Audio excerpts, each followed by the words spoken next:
Hey, what's going on, you guys? Welcome to another episode of the Trainer Talk. Today we're on episode 51. We're going to be talking about how to set realistic expectations for yourself when it comes to challenges or diet plans or working out. A lot of people, they don't know exactly where to start, and so they look for things online, challenges or plans, and that's kind of what they start with. And they don't always have realistic expectations, or people are setting unrealistic expectations for themselves. So we want to try to kind of help you guys set a more realistic plan for yourselves and kind of know what the journey looks like, because there's a lot of misinformation out there. There's a lot of people, especially like actors and models, people that others look up to, that are kind of sending the wrong message. And we have a story that Bethany found that we're going to kind of relate that to and build off of that.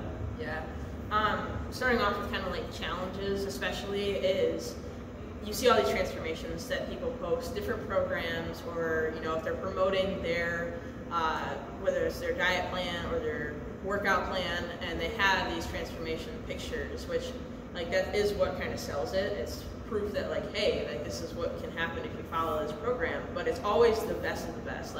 It's usually the top 1% who either followed the program 100% or they did something else along with it that you don't know about. So maybe they followed the workout program, but they also severely restricted their calories, so they lost a ton of weight and made a crazy transformation in 4 weeks. That's a big thing, is coming into a 4-week challenge with unrealistic expectations of losing 15 to 20 pounds, whereas typically you want to lose it depends on how much you have to lose, but it's anywhere from 1 to 2 pounds a week is the most sustainable. So in a 4-week challenge, it's maybe 4 to 8 pounds is what's sustainable.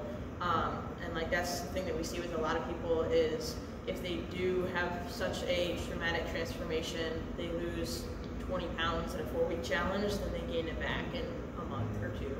And it's just not sustainable that way. Yeah, so you mentioned the 4-week challenge, and that's something that we do in our gyms. I know you guys are just starting one here in May, and I've done something really similar. Me and Caitlin actually did to start the year.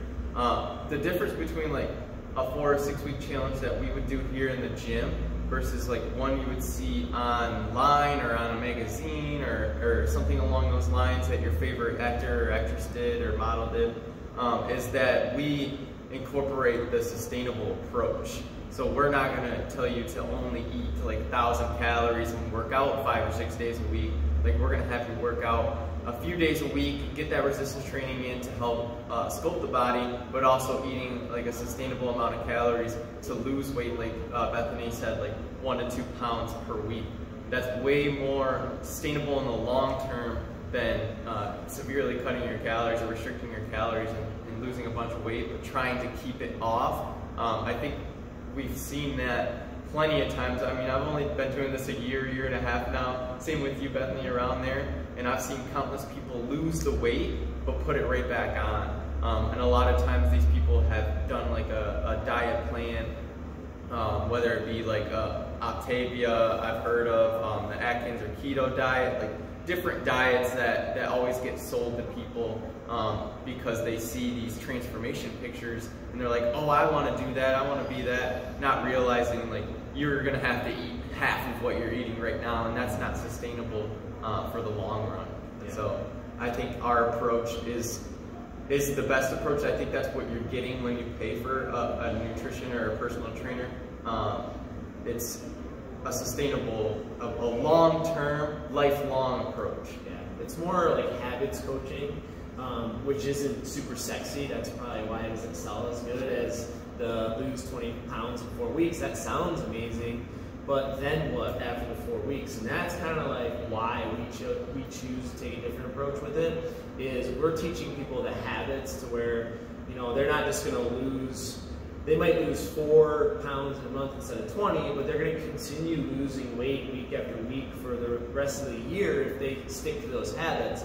So at the end of the year, they're going to be 20, 30 pounds down or whatever goal weight they have, but they're also going to be able to keep it off. Whereas the person that maybe did the extreme 4-week challenge and lost 20 pounds to look great for whatever they wanted to look great for, they're going to be right back where they started at the end of the year, maybe even further down the road, which is something that Bethany's talked about before. Like, the more challenges you do and the more yo-yos you have in your weight, the more fat cells you actually gain. So you actually put on more body fat each time you have a crazy weight loss, and then put it back on. So that's something that we want to try to hopefully help you guys avoid. So we're just going to keep giving you guys examples. Go ahead and tell them about the story that you read about. Yeah. So I was just, I don't know if it popped up on Facebook or something like that, and like I do have a lot of following with different fitness professionals. No one like super crazy out there. Like, I just make sure that everyone that I follow has some sort of credibility. Make sure that everything they say is based in like science and research. And I saw, it must have been like an ad that popped up for an article about Kim Kardashian. She lost 16 pounds in 3 weeks to fit into a certain dress for like the Met Gala or something like that. And like they were saying how it is just so bad because it hits unrealistic expectations for people to do. And it's not like she's gonna gain the weight back, like after the Met Gala. Like, she'll go back to eating at all, and then probably not doing 2 hours of cardio a day, and then she'll gain it back, and then it'll be like, oh, okay. And it's like, she just wanted to look good for that particular thing. Like, okay, that's what she wanted. Like, that's what her worth is based on, is how she looks. But most people, they see that and they're like, oh, well, how did she lose 13 pounds, like, or 16 pounds in 3 weeks? Like, that's crazy. Like, what is she doing that I'm not doing? Where, you know, you might be working out but not quite focusing on your diet as much. So you see that and you're like, oh, what is she eating? And now I'm gonna start eating like her. And it's 1,200 calories and doing, or less, 800 calories, and like you're eating barely any food. And then you're like, okay, well now I'm gonna continue my workout routines, and you probably feel awful. You have like no energy. You're like a zombie walking through the day, trying to get work done. Your brain's not even functioning anymore. Like bodybuilders on prep get to that when they get to that low calories and that much exercise. Like they call it like prep brain, where they're just like dead and they can't like focus on anything or think. So my question, just based on what you're saying so far, would be like, what's more important to you? Like, would you rather feel like crap and have no energy and just feel awful just to look a little bit better, lose a bit of weight? Like, what's more important to you? I think that's the most important thing. We were going to talk about that a little bit later too, but I just wanted to bring it up because you know, I wouldn't want to do that. I wouldn't want to put myself through that just to be a little bit lighter or maybe look a little better. Like, the most important person that you should try to impress is yourself anyways, not other people. Like, I don't like personally when people you know, decide to make a dramatic change for their health just for one event or like for a vacation or something. I mean, if it gets you started, that's great, but don't just base your whole entire health off that one vacation and then completely throw it all away as soon as the vacation's over. I'd rather see you use the vacation as motivation to make changes and actually achieve some results, but then keep it going afterward, and understand the actual importance of health and fitness and not just the image and trying to impress others. So I just wanted to add that in. Yeah, I know we've kind of brought up the example of like people trying to diet down for their wedding, and it's like, what about the honeymoon that's a month after? Like, I kind of want to look good for that too. You're on a beach somewhere, and it's like, you gotta think long term. I mean, not with that specific example, but it's like, what if you suffered for 3 months? You know, you did brutal workouts and you barely ate anything, and you were like, oh, I'll just like get this one result. And what if you got there and you didn't even quite like the way you looked because you don't look exactly like the model that's on Instagram? And that's partially because what they do is different than you. Our bodies are all different. We're all going to look different. Like, it doesn't matter. Caitlin and I were talking about this yesterday, how we do the same workouts and we look completely different. Like, I mean, we do have a different like history of working out and stuff like that, but like her body type's different than mine, and that's fine. Like, we're just never gonna look the same. Even if we did the exact same workouts, we had the exact same diet, we would look totally different. And that's a great point, because so many of these diet plans and challenges that you do see online and social media, they're one specific plan. They're not geared toward any certain person. Everybody's different. Everybody has different needs nutritionally and physically. So going back to what Austin said, like when we coach people, it's habits coaching that's for the general public, but then we have specific things for each client because everybody's different. You know, one, like me and Bethany and Austin aren't going to be eating the same, requiring the same amount of calories and doing the same exact training because we have different goals and we have different body styles and things like that. So we have different needs.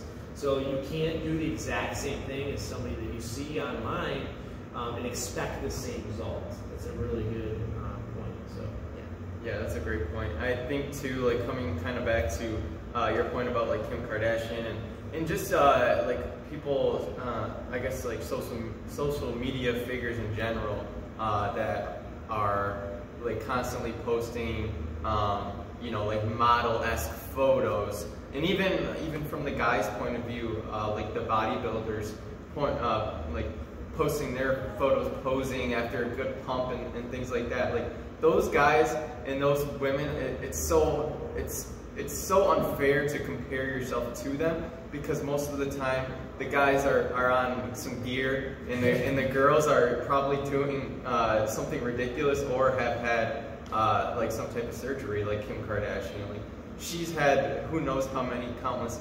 BBLs and different surgeries to look the way she does. I just can't wrap my brain around why people think like that's a great plan to follow, as like somebody famous that looks good. I understand like the optics look good, but at the same time, like there's people that go to school and go to get trained on this type of stuff to help people for the long term, and that's what we're here for. Like don't fall into the plan, like Taylor said, of eating the same amount of calories as everybody else. Like most people aren't going to be running optimally at like 1,000 or 1,200 calories, which is what I see a lot of these diet plans putting people at, which is going to lose them weight, like almost undoubtedly. It's probably going to lose you weight, but at the same point, are you going to be feeling good? Are you going to be able to do that for months on end or for the rest of your life? Like I highly doubt it. Like I think that's the biggest difference is, as a personal trainer, I'm trying to get somebody's metabolism to increase in speed, and hopefully they can eat more by the time that they're finished with me than when they started. And I think like most of the things that you see online or that you would find online are the totally opposite direction. So. Yeah, and just another example of like seeing people that you might look up to, like bodybuilders or women's physique competitors or just models or actresses or something like that. Like, you know, I had a discussion over the last year, you know, just multiple small talks with one of our members and talked to him about the benefits of this and that and some of the training that I do. And after a year of talking with this individual, and he does a completely kind of different style than I do, he saw like somebody that does the style training he does, somebody online, social media influencer, probably a bodybuilder doing power cleans, which is something that we do literally multiple times a week. And I've explained the benefits of Olympic lifting and powerlifting. And he said, I think I'm going to start doing that now. And it was because he saw a bodybuilder do it, not because me, who's been training for 12 years and who's dedicated their life to health and fitness, has told him. It took the bodybuilder seeing him do it for him to actually be like, oh, I'm going to try that now.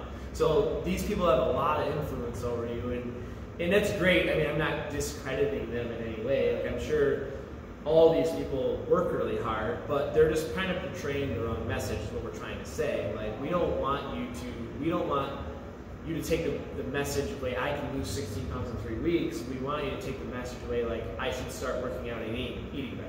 It's kind of more the message we want to try to portray or have you guys see.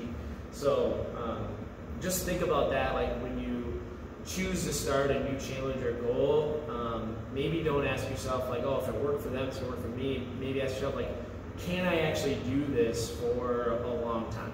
Like, we talk about this with keto all the time. I'm sure there are people that have tremendous success with keto, and that's fantastic, but I know for myself, I love carbohydrates, and I'm never going to go my whole life without having carbohydrates, so I'm never going to try keto diet because I know that it's not going to work for me. Just because I love carbs and I enjoy them. So I would rather just figure out a plan that works for me than try something just to achieve some result if I know that it could be reversed within the next year if I didn't stick with it. And that's what I really like trying to tell people is if you can't do it forever, I wouldn't try it at all. You know, with quick challenges like what we do, we have those habits challenges and stuff like that, like you're jump starting yourself, but we try to like throw different things at you to try out to see what you do like, because it's all just a learning process. You have to try a bunch of new things to figure out what you enjoy. So I guess trying keto maybe like could get you some results, but you might quickly find out that you hate it. That's when I would just stop and try to kind of shift gears towards something that you actually do enjoy.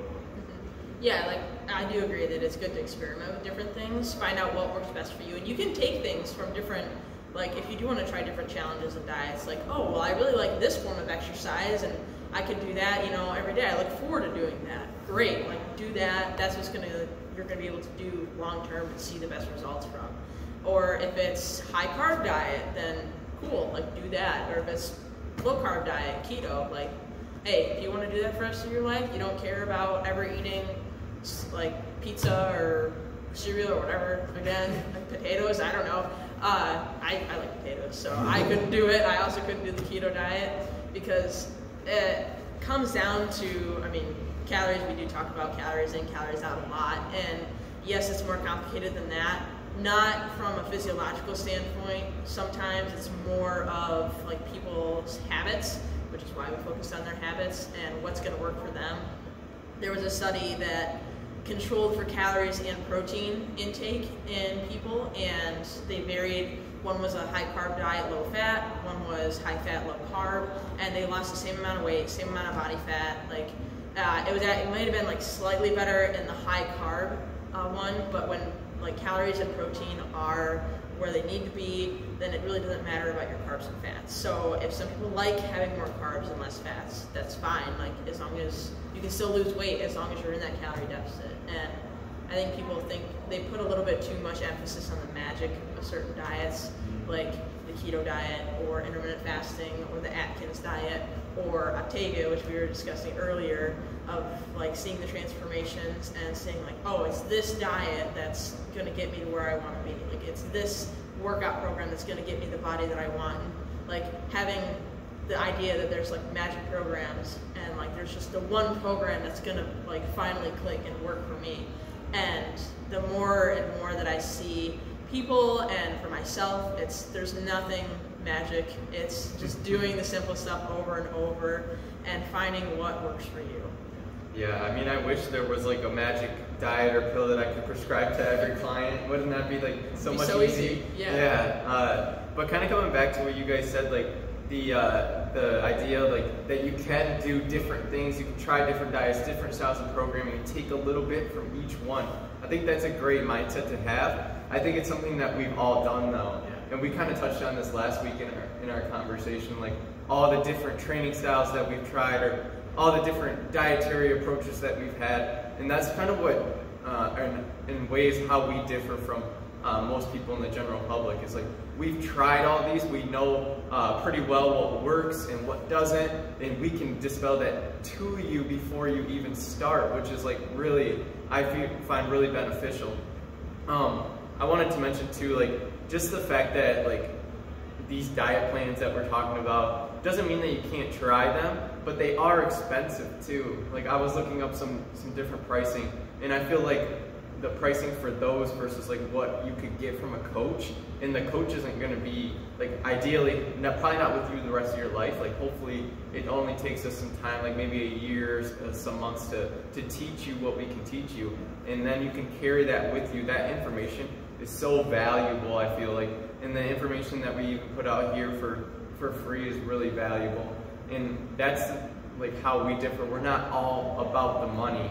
We're in it to help people like legitimately change their lives and their lifestyles, because that's what we know works in the long run. So that's how I would say another way that we are a little different. We're not money hungry people looking to just get every last dime out of you to see a result. Like, we want to help you feel better too, which is what Taylor had kind of mentioned at the top of the show. Like, yeah. The feeling better should be your ultimate goal. Yeah, I mean, they've actually done like studies, a little bit off topic, but they've done studies where they asked all kinds of different people with different jobs, like what they would do if they didn't have to work for money. And personal trainers were one of the only people out of hundreds of different occupations that said that they would love to just still personal train. We love helping people. I love helping people. You know, there's hours where I don't have to be here, and I'll just come and hang out, like, and say hi to people before class and stuff like that. Just because I like seeing the members and helping people, and that's why we do this every week. You know, these guys volunteer their time to, and we're volunteering our time to make these videos to hopefully help inspire you guys and just give you some more information. But it's also just kind of earn your trust so that you believe what we have to say, and hopefully start to apply this to your lifestyle. But just to go back really quick to those challenges and things, part of the reason that they work is because you are paying a great deal for it, so you're going to be really paying attention to what you're doing. You know, like, people think that it's the powders and the bars that are the magic and that are doing this weight loss, when it's just because there's no protein molecule that's better than another protein. You know, it's all just protein. So there's no powder that's better than the other necessarily, unless one's full of fillers. But you know, one protein bar isn't necessarily better than the rest. It's just because they put it into a system that's really restrictive of calories, and they say you can't steer away from it. So you're not allowed to have any other junk, and it's probably costing you $500 a month. So that's a big number in your head. So you're really dedicated in holding yourself accountable to it, because you don't want to be out of that money. And actually, that's something that we do, like with some of our challenges. They're way more expensive than what people might think, but that's what buys them into it, and that's what makes them motivated to actually put in work to get the job done and build those habits. We just do it completely different. We're not going to restrict you of calories and make you, you know, eat bars and drink protein and nothing else. We don't want you to have to do that. But just going along with a program like that, a lot of people do the nutrition challenges, like weight loss challenges and shake challenges, without the resistance training. And if you do that for an extended period of time, you're going to lose weight, like these guys said. But if you don't have the training with it, the resistance training, which we push a lot, you're going to lose a lot of muscle too. So especially if it's quick. You know, if you lose 50 pounds or 100 pounds in a year, you're going to lose a ton of muscle, and then you're going to have, no muscle tone. So you might have baggier, saggier skin, and you might not look how you want to look anyways. So you really need to decide what your end goal is, and then kind of incorporate every piece of the puzzle that you need. And realistically, you're going to hear us say this in every video pretty much, you need good nutrition plan that's sustainable, and exercise. You need to move. You need resistance training at least 2 to 3 days a week.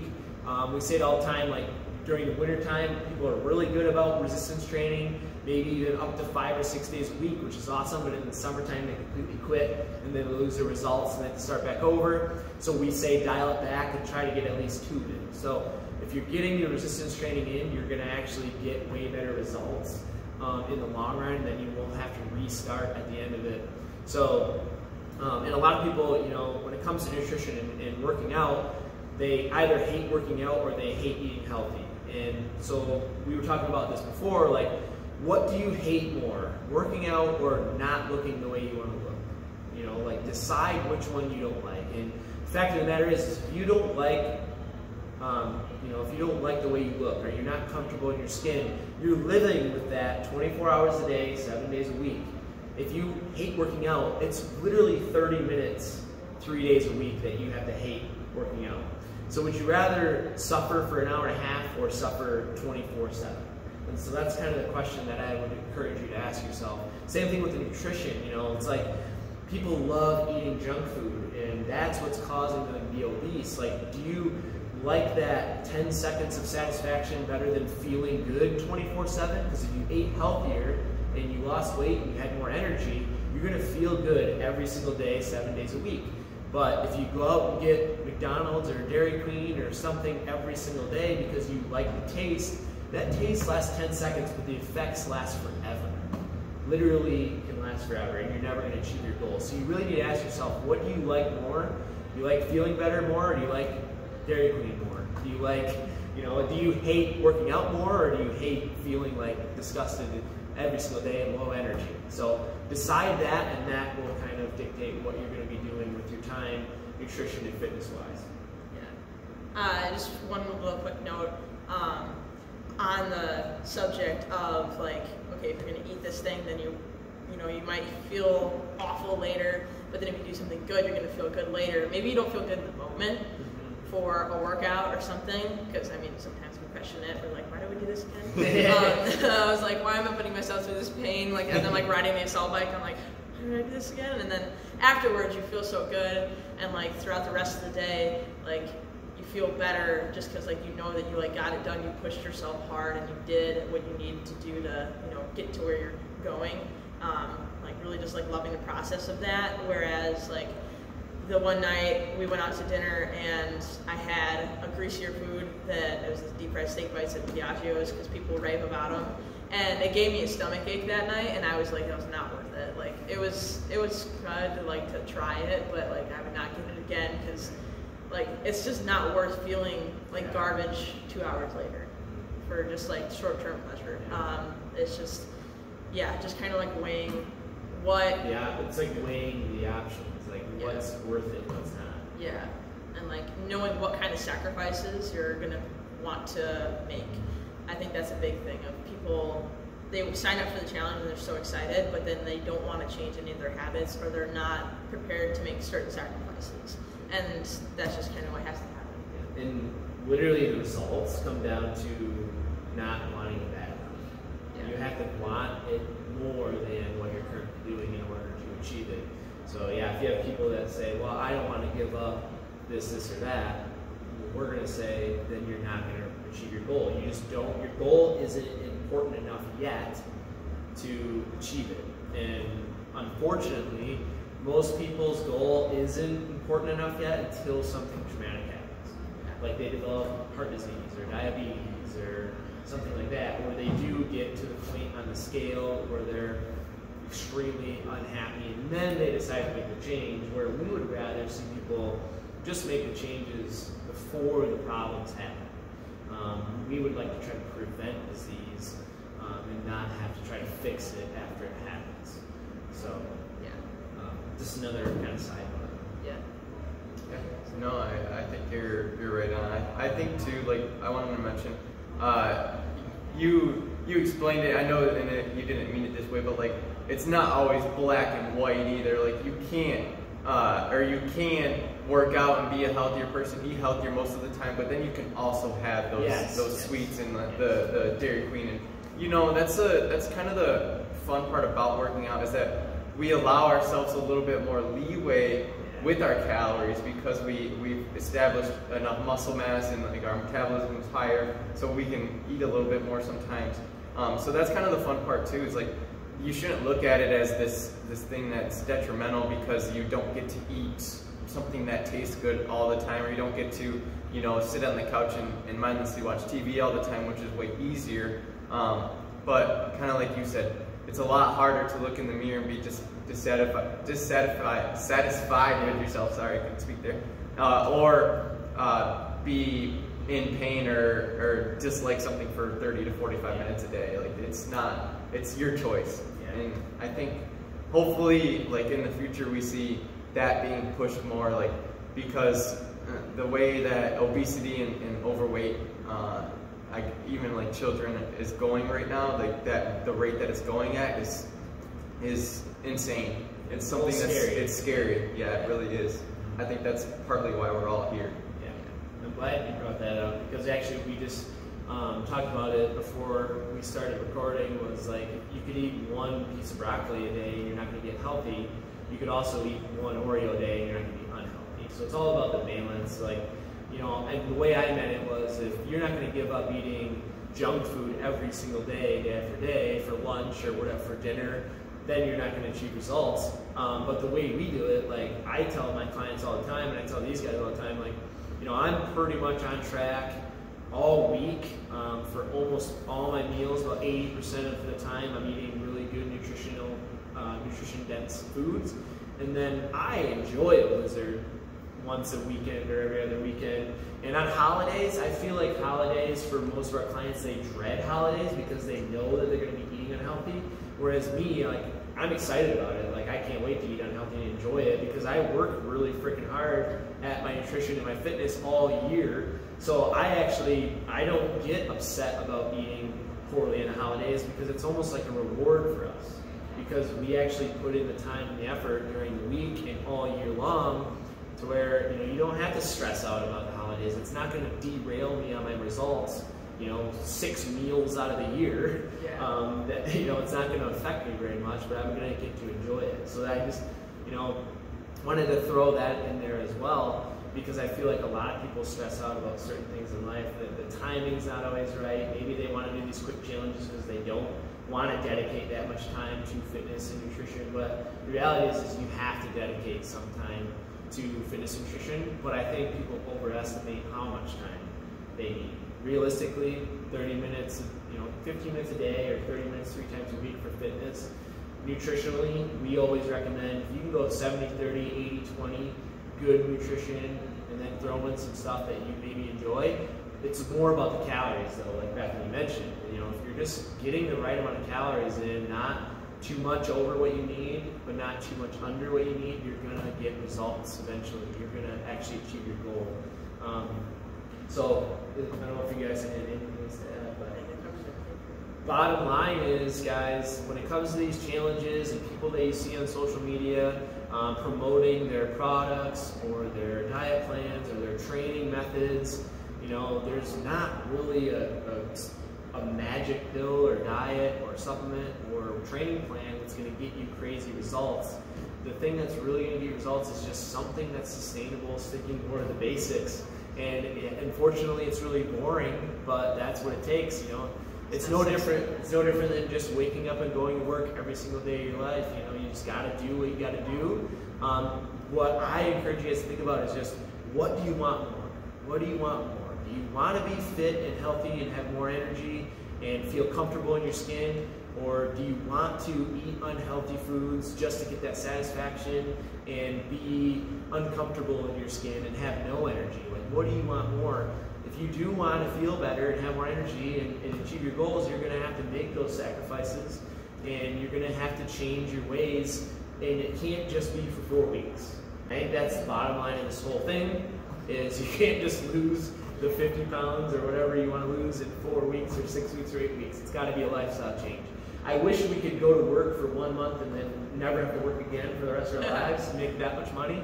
But no, you have to go to work day after day, week after week, year after year until we're 60. So same thing with our health. You know, you got to work at it day after day, week after week, year after year. Yep. And that caps it off. I think that will be how we finish up today's episode. Next week will be our 1-year anniversary, so we're super excited about that. Speaking of consistency and sustainability, we've done this for 52 weeks now. Next week, which is really cool. So we'll be having a great topic next week. You guys will have to wait to see. Make sure you like and subscribe, and we'll see you guys next week. Bye.